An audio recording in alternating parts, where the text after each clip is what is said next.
Hello, నేను CS రావు. PV Sunil Kumar IPS ఆయన ఎప్పుడు వివాదాస్పదంగా ఉంటూ ఉన్నారు ఈ మధ్య కాలంలో. గతంలో జగన్మోహన్ రెడ్డి గారు ముఖ్యమంత్రిగా ఉన్నప్పుడు సిఐడి చీఫ్గా వ్యవహరించారు ఆయన. ఆ రోజుల్లో మత విద్వేషాలు రెచ్చగొడుతున్నారు అనేటువంటి కంప్లైంట్ ఢిల్లీకి వెళ్ళింది. కేంద్ర హోంశాఖకు రఘురామకృష్ణరాజు గారు ఆయన మీద కంప్లైంట్ చేశారు. ఆయన మత విద్వేషాలను రెచ్చగొట్టేలాగా ఉండేటువంటి వీడియోలను కేంద్ర హోంశాఖ పరిశీలించింది. ఆ తర్వాత ఆయన మీద చర్యలు తీసుకోవాలంటూ ఆ రోజు ఉన్నటువంటి జగన్మోహన్ రెడ్డి గారి ప్రభుత్వాన్ని కేంద్ర హోంశాఖ ఆదేశించింది. దాంతో సునీల్ కుమార్ని పక్కన పెట్టి ఆ ప్లేస్లో సంజయ్ని నియమించింది ఆంధ్రప్రదేశ్ సిఐడిగా అప్పట్లో జగన్మోహన్ రెడ్డి గారి ప్రభుత్వం. ఆ తర్వాత సంజయ్ ఏం చేశారో అందరికీ తెలుసు. అయితే సునీల్ కుమార్ గారి విషయంలో కేంద్ర ప్రభుత్వం మొదటి నుంచి కూడా ఆరాధిస్తుంది, ఒక కన్నేసింది. అసలు సునీల్ కుమార్ ఐపీఎస్ ఏంటి, ఆయన ఎలాంటి నడవడికతో ఉన్నారు, ఆయన మీద ఉన్నటువంటి అలిగేషన్స్ ఏంటి అనే దాని మీద కేంద్ర హోంశాఖ ఎప్పటికప్పుడు కనిపెట్టే ఉంది, కన్నేసింది అనేది ఢిల్లీ వర్గాల్లో వినిపిస్తున్నటువంటి మాట. మత విద్వేషాలను రెచ్చగొడుతూ ఆయన ప్రసంగించారు, మత విద్వేషాలను రెచ్చగొట్టేలాగా వ్యవహరిస్తున్నారు అనే దాని మీద అప్పట్లోనే కేంద్ర ప్రభుత్వం జగన్మోహన్ రెడ్డి గారు ముఖ్యమంత్రిగా ఉన్నప్పుడే గుర్తించి చర్యలు తీసుకోవాలని చెప్తే విధిలేనటువంటి పరిస్థితిలో అనివార్యంగా ఆ రోజు ఉన్నటువంటి ముఖ్యమంత్రి జగన్మోహన్ రెడ్డి గారు పివి సునీల్ గారికి బదులుగా సంజయ్ గారిని ఆంధ్రప్రదేశ్ సిఐడి ఇన్ఛార్జిగా నియమించుకోవడం జరిగింది. ఆ రోజు నుంచి కూడా సునీల్ కుమార్ కొంత యాక్టివ్నెస్గా లేకుండా ఉన్నారు.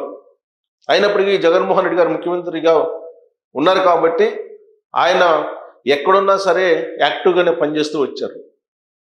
ఆయన పోలీసు సిఐడికి సంబంధించినటువంటి డాష్ బోర్డును ఒకదాన్ని తయారు చేసి దాన్ని తయారు చేయడానికి కొన్ని కోట్ల రూపాయలు టెండర్లు లేకుండానే ఇప్పించారు అనేది ఆయన మీద ఉన్నటువంటి ఒక ఫైనాన్షియల్ అలిగేషన్. దీంతో పాటు ఇప్పుడు తాజాగా కేంద్ర హోంశాఖ నుంచి ఒక ఆదేశం రావడం జరిగింది. అదేంటంటే ఆయన సిఐడి చీఫ్గా ఆంధ్రప్రదేశ్కి ఉన్నప్పుడు కొంతమంది మీద 41A నోటీస్ ఇవ్వకుండా అరెస్టులు చేయటం, అర్ధరాత్రి అపరాత్రి అని లేకుండా తలుపులు తట్టి గోడలు దూకి వెళ్ళి అరెస్టులు చేయటం, చట్టానికి రాజ్యాంగానికి విరుద్ధంగా పోలీస్ స్టేషన్లో ఉంచటం, మ్యాన్ హ్యాండిల్స్ చేయటం, ఇలాంటివన్నీ అలిగేషన్స్ ఉన్నాయి ఆయన మీద. అందుకే అప్పట్లో ఎవరైతే బాధితులు ఉన్నారో వాళ్ళ తరఫు నుంచి న్యాయ పోరాటం చేసినటువంటి లక్ష్మీనారాయణ గారు కేంద్ర హోంశాఖకు సునీల్ కుమార్ గారి మీద కంప్లైంట్ చేశారు అప్పట్లో. ఆ కంప్లైంట్కి సంబంధించి విచారణ చేయమని చెప్పి తాజాగా రాష్ట్ర ప్రభుత్వానికి ఆదేశాలు అందాయి. ఆ మేరకు వాంగ్మూలం తీసుకోవడానికి లక్ష్మీనారాయణ గారిని, అలాగే లక్ష్మీనారాయణ గారు న్యాయ సలహాలు లేదంటే న్యాయ స్థానాల్లో బాధ్యతల గురించి పోరాడుతున్నటువంటి తీరు, వీటన్నిటిని పరిశీలించి లక్ష్మీనారాయణ గారి యొక్క వాంగ్మూలం కూడా తీసుకోవడం జరిగింది. అలాగే తెలుగుదేశం పార్టీ మీడియా కోఆర్డినేటర్గా ఉన్నటువంటి నరేంద్ర అనే అతను, మరొక అతను, వాళ్ళిద్దరు విషయంలో ఆ రోజున పివి సునీల్ కుమార్ గారు అండ్ సిఐడి టీం ఏ విధంగా వ్యవహరించింది అనే దాని మీద కోర్టులో వాంగ్మూలం తీసుకున్నారు. ఇప్పుడు నరేంద్ర కానీ లేదా ఆ రోజున 41A నోటీస్ ఇవ్వకుండా అరెస్ట్ అయినటువంటి అంకబాబు సీనియర్ జర్నలిస్ట్, ఆయన నుంచి కూడా వాంగ్మూలం తీసుకోవడానికి కేంద్ర ప్రభుత్వం ఆదేశాలు జారీ చేసింది.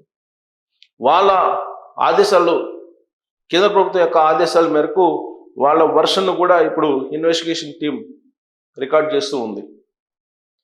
సో దీంతో ఇప్పటి వరకు రఘురామకృష్ణరాజు గారి కేసు, రఘురామకృష్ణ గారు ఇచ్చినటువంటి కంప్లైంట్స్ని ఫేస్ చేస్తున్నటువంటి సునీల్ కుమార్ గారికి సిఐడిగా ఆయన ఉన్నప్పుడు ఎవరైతే ఇబ్బందులు పడ్డారో వాళ్ళ నుంచి కూడా ఇప్పుడు ఇబ్బంది అయింది ఇన్వెస్టిగేషన్లో.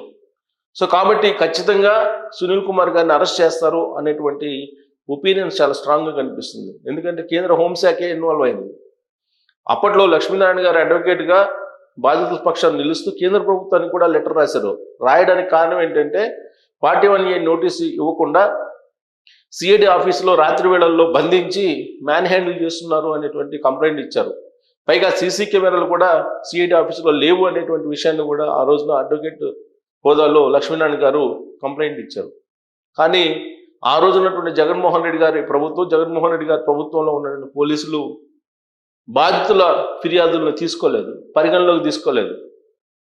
దాంతో కేంద్ర హోంశాఖకి కంప్లైంట్ చేశారు లక్ష్మీనారాయణ గారు బాధితుల పక్షాన.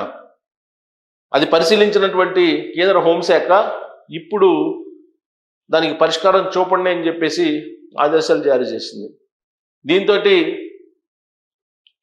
ఇప్పుడు సునీల్ కుమార్ గారు మీద ఆ రోజు ఎవరైతే బాధితులు ఉన్నారో సునీల్ కుమార్ గారు బాధితులు వాళ్ళు వాంగ్మూలం ఇవ్వటానికి ముందుకు వచ్చారు.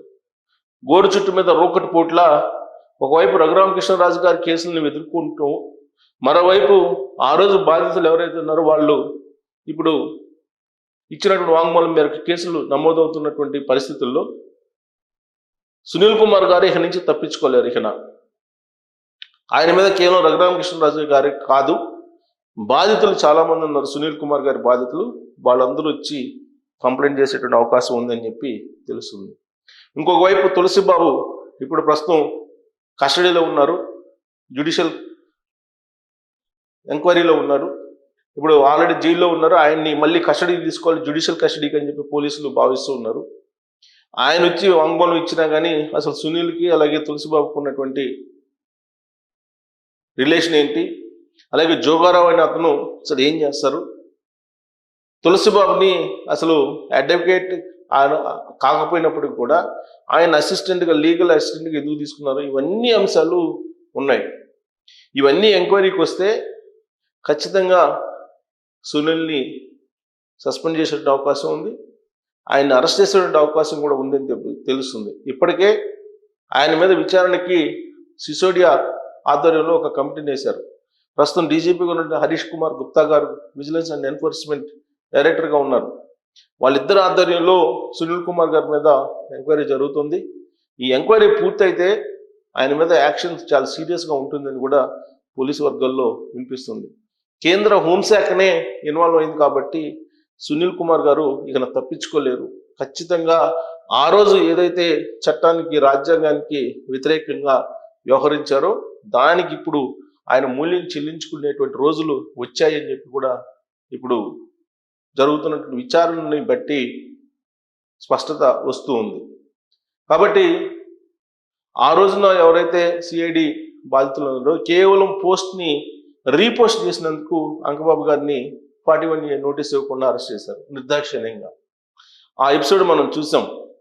అలాగే నరేంద్ర వాళ్ళ ఇంట్లో మహిళలు ఉన్నారు, అయినప్పటికీ కూడా గోడలు దూకి వెళ్ళి తలుపులు తట్టి అర్ధరాత్రి వెళ్ళి అతన్ని పట్టుకొని వెళ్ళి సిఐడి ఆఫీసులో కూర్చోబెట్టి అతని మీద మ్యాన్ హ్యాండ్లింగ్ చేశారనేది ఒక అభియోగం.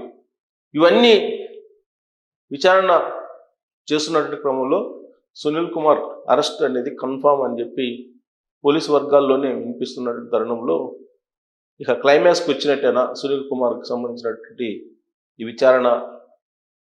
కేంద్ర హోంశాఖ కూడా ఇన్వాల్వ్ అయింది కాబట్టి దీనికి ఎండ్ కార్డ్ పడబోతుందా అని మీరు విశ్వసిస్తున్నారా? దీని మీద కామెంట్ చేయొచ్చు. Thank you very much.